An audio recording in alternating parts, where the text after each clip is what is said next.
Okay, so last week, or the week before last, we started talking about a monologue, and a monologue is just one person speaking about his or her side of the story, okay? Mono means one. Log is when you're having a conversation or you're saying something. Are we good so far? Okay. So within like the last 3 weeks, we've talked about how we've chosen an event for ourselves. Mine is the fire. I want you to turn and talk to someone about what your event is. Could be about moving into a cabin, Mama's sickness, immigration sweep, Miguel losing his job.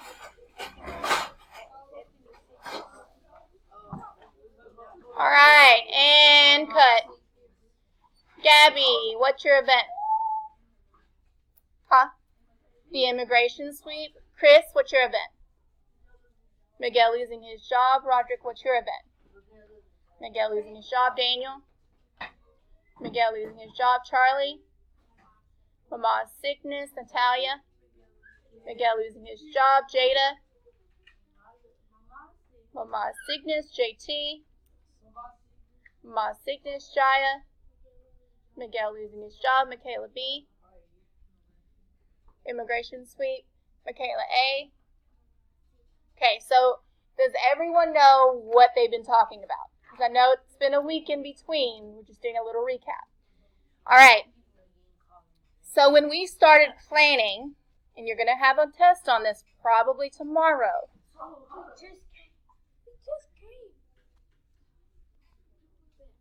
When you guys are done.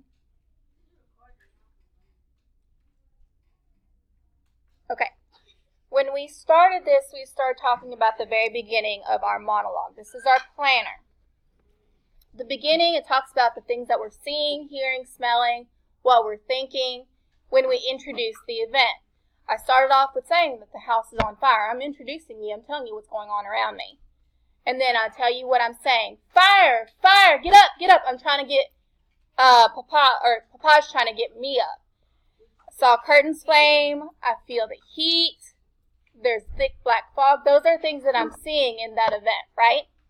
Okay.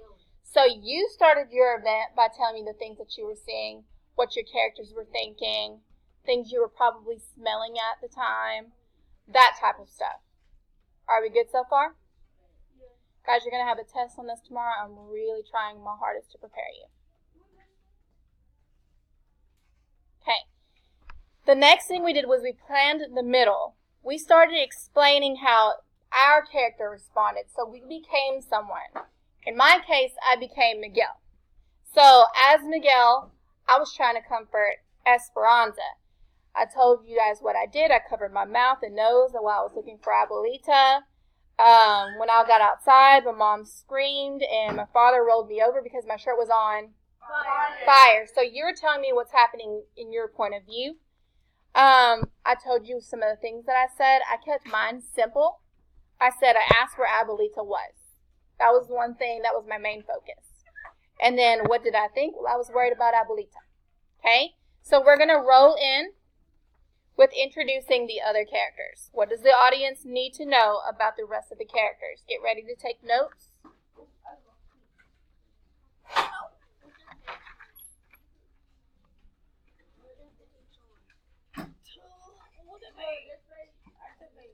I'm on page 119. What page? 119.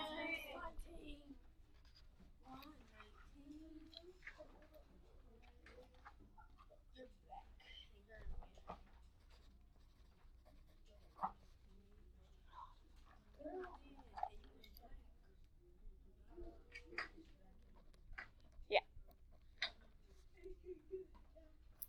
All right, so what situation am I still talking about, class? The fire. Remember, these are your practice notes, so whatever I'm writing, you may write.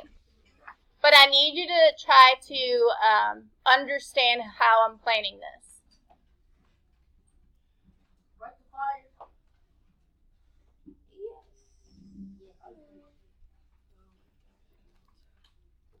Okay, so it says that the very first thing I'm going to do is I'm going to introduce the characters. And what does that audience need to know about the narrator? So the narrator is Miguel. Okay. Jada and Jaya, can you switch places with Michaela A. and Natalia? JT, can you get back there? Thank you. Appreciate it.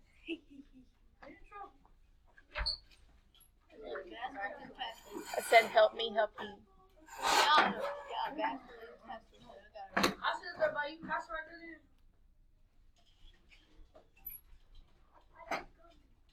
Alright, ready?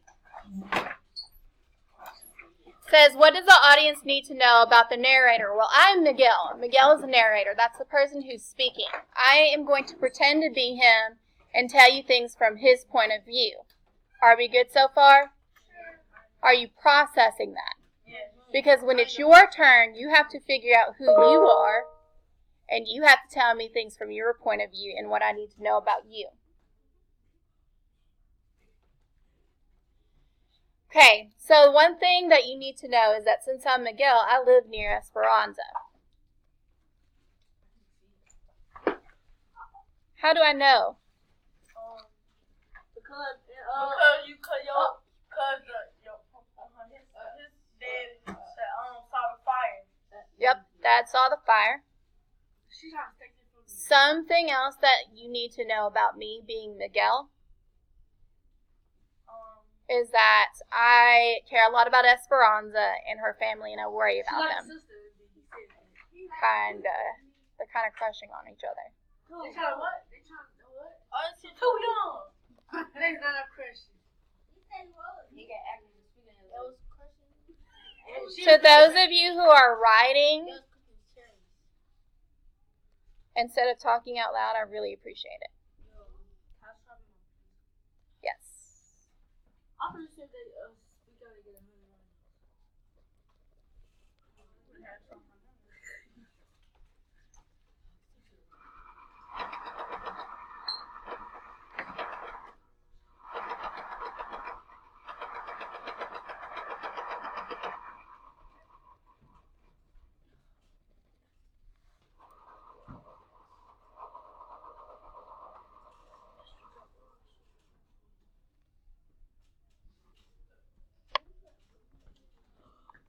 Are we gonna have to rewrite this whole thing together and all too?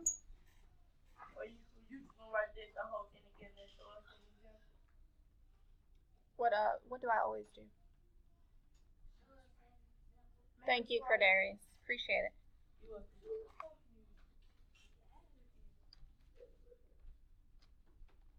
Giving you guys a few minutes to copy this down.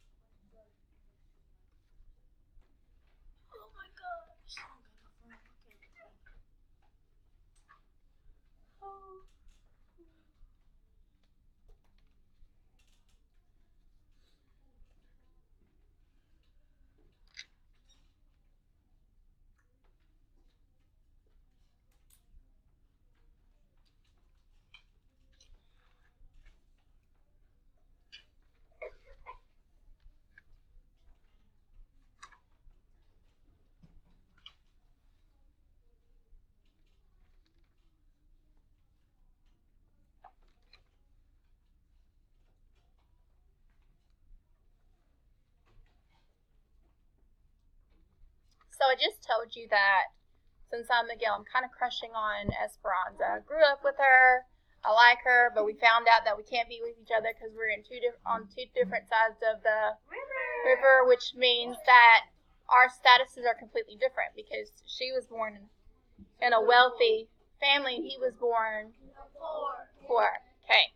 But since I kind of already like her anyways, if I see the house is on fire, what's the first thing that's on my mind? Esperanza! Where's Esperanza?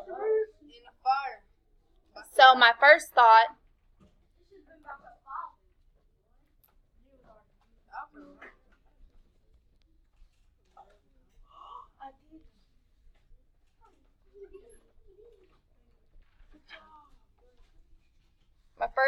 was on Esperanza.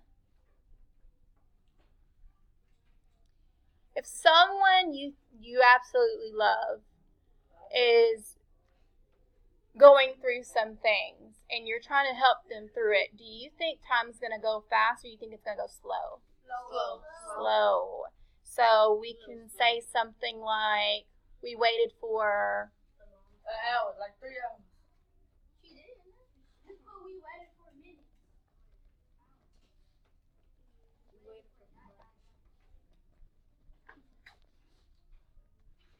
Waited for. I told you a few hours. waited for what seemed like a few hours. What did it say? Waited for what? Yeah, I'm sorry. I can see. You may move to where you can see if you need to.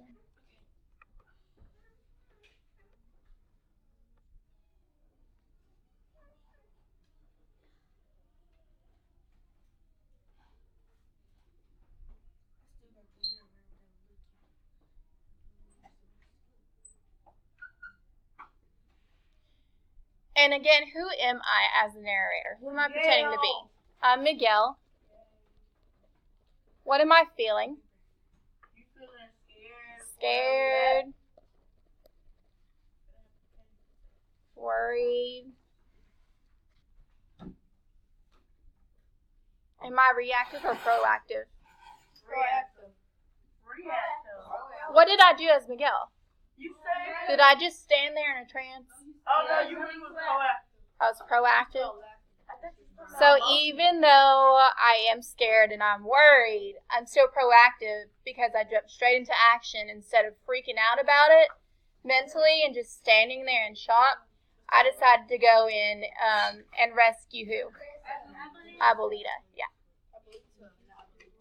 Yes, sir. All right, ready?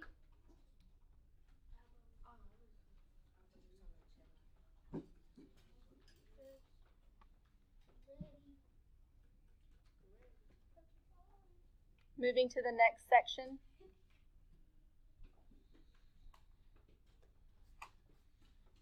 Okay. Now we're going to plan our ending. I can plan the ending of a monologue that provides a satisfying conclusion. Can someone tell me what they think they mean whenever they say provide a satisfying conclusion? Something bad just happened, but they want to end it how, Braxton? Well, satisfying. Really, you got to put it together. So, satisfying means they have to do it in a type of way. What kind of way? Happily. Yeah, that'd be good. Kind of like a happy ever after, but doesn't have to be perfect. So something bad happens, but you want it to end well. Does that make sense? Okay. So let's take, for example, when we talked about Mama's ending a long, long time ago. It says, when the flames were out, I stood up and took off my shirt. Fortunately, I was not badly burned. If I had been, it would have been a small price to pay for the safety of Esperanza and her family. They mean as much to me as my own family. Pretty satisfying. It's talking about how fortunately he wasn't burned. And then secondly, it would have cost him a little, but he would have risked his life for the family. Let's talk about Mama's. Where's Mama's? I don't have Mama's. Do y'all have Mama's? Okay.